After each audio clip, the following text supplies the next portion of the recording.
Melçanit daton që prej vitit 1640, e ndërtuar më 22 qershor, Teqeja Bektashiane Baba Abdullah Melçanit, që bën bashk të gjithë besimtarët bektashin dhe jo vetëm, pjesë e vizitorëve bëhen edhe qytetarë të besimeve të ndryshme.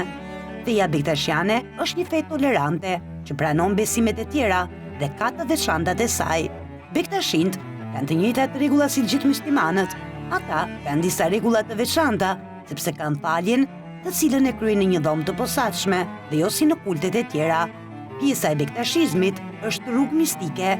David Pronjari, punonjës si arkivës në Teqen e Melçanit, tregon më tepër mbi historinë e këtij vendi të mrekullueshëm, duke shprehur ndjesitë e tij si besimtar bektashi, por dhe pjesë e stafit. Prezenca ime në marrëdhëniet e punës në Teqen e Hysén Ali Dedejt dhe të Baba Abdullahit ka filluar në vitin 2016. U bëra pjesë e misionit për të dhënë kontributin tim personal me aq sa ka mundësitë e mia. Të punosh në Teqe ka vështirësitë e veta, por ka dhe një të veçantë me vetë, të fal diçka që nuk mund ta marrësh asgjë kundi. Është administrat dhe në vetvete, sepse ka degën shpirtërore dhe degën administrative, por nuk është për të gjendur asgjë kundi. Është e veçantë, është unike në llojin e vet. Teqeja e Melçanit ka një sipërfaqe prej gati 3000 metra katror, e ndarë në disa ndërtesa, ku secila ka veçorinë e saj.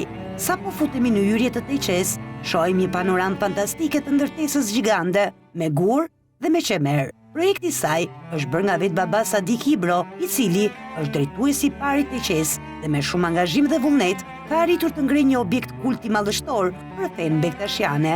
Pjesa më e madhe e ndërtimit është bërë me mjeshtra të gurit, por në 4 vite punime kanë marrë pjesë punëtor, besimtar, vullnetar, të cilët kanë kontribuar në përfundimin e këtij projekti.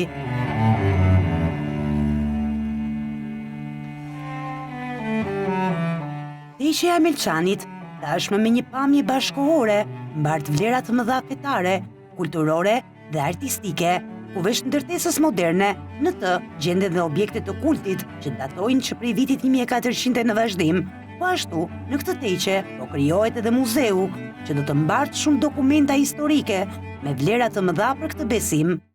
Kur ka nisur ndërtimi i Teqes është mbledhur gjithçka me detaj. Ato që ka pak ngelen për shkak sepse në kohën që këtu ka qenë Shqipëria vend ateist, këtu kthye repart ushtarak dhe gjithçka u bastis, të gjitha relikat, fakte, artefaktet.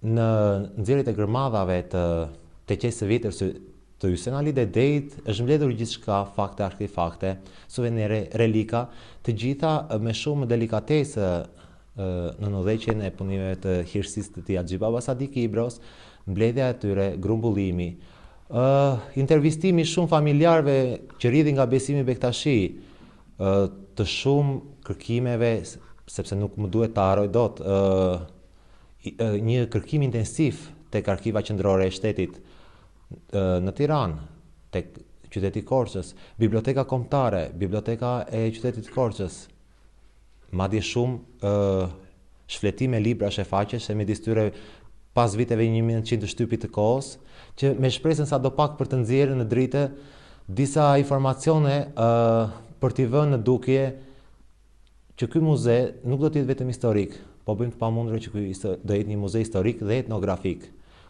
Me pak fjalë, ky muze do të jetë evokimi të shkuarës që të shërbesi frymëzim për tashmen dhe për të ardhmen. Teqeja e Melçanit është një çerdhe që vizitohet nga shumë turistë vendas dhe të huaj. Kjo teqe, në datën 22 qershor, ka përvjetorin e themelimit të saj dhe kryet pelegrinazh nga mbar besimtarët. Besimi bektashi ka dhe atë çka ju thatë zakone dhe traditat e veta, por për të krijuar një histori nuk mjaftojnë 2 faqe, nuk mjaftojnë disa minuta, po për të krijuar një histori dhe besimi e bektashit të trashëguar nga të parë tanë, nga udhëfresit tanë të parë në këtë dërgja, janë 383 vite si vjet. Është një kohë shumë e madhe që nuk i nxjerr letra dhe lapsi për t'i shkruar. Të gjitha këto me shpresë në akut para, ju siguroj që do të jenë për gjithë vizitorët të aksesueshme në muzeun e të qesë Baba Abdullajit. Prezenca e vizitorëve, mendoj se nocioni është i gabuar, jo të gjithë janë vizitorë. Pjesa dërmuese janë besimtarë Bektashi, por jo të gjithë janë besimtarë. Ka shumë që janë vizitorë, shtetas shqiptar, po pse jo dhe të huaj. Nuk jemi vetëm në një vend fetar, jemi në një vend kulturor, jemi në një vend patriotik. Pak më lartë, ju pata cituar dhe pjesën patriotike. Por tashmë nuk janë vetëm këto tre natyra. Por tashmë te Qen e Melçanit kemi të bëjmë dhe me një atraksion turistik. David Pronjari, me 2 fjali, ka bërë një përkufizim të gjithë historisë së Teqes. Qysh në vitin 2014 me shumë përpjekje, me shumë mund, me shumë sakrificë, Hirsieti Haxhi Baba Sadik Ibro nisi projektin e madh për ta bërë e njërë Teqen ashtu si në kohën e Baba Abdullajit. Pak më përpara ju thash dhe më lejoni ta citoj sërish, çdo kohë ka vështirësitë e veta. Kurse si këto nuk u bën një ditë, dhe vlera monetare këtu kurse si s'është bërë një ditë. Po është gjithë gjaku mundi dhe dirësa e besimtarëve që patën mirësinë të kontribuojnë në këtë vend, në të cilën citohet prej njerëzve tek libri për shtypjeve që në këtë vend ku dominon pastërtia absolute dhe zelli për punën, shumë njerëz kanë dashur të sakrifikohen. Kam 2 thënie, midis tjera është profeti Muhammed, paqja qoftë mbi të, ka thënë që puna është farsë, e me andej kutbi kutbe Imam Aliu ka pas thënë, puna është treguesi i vlerave të njerëzit. Teqja e Melçanit është një nga vendet e shenjta që mund të quhet me plot gojë një mrekulli.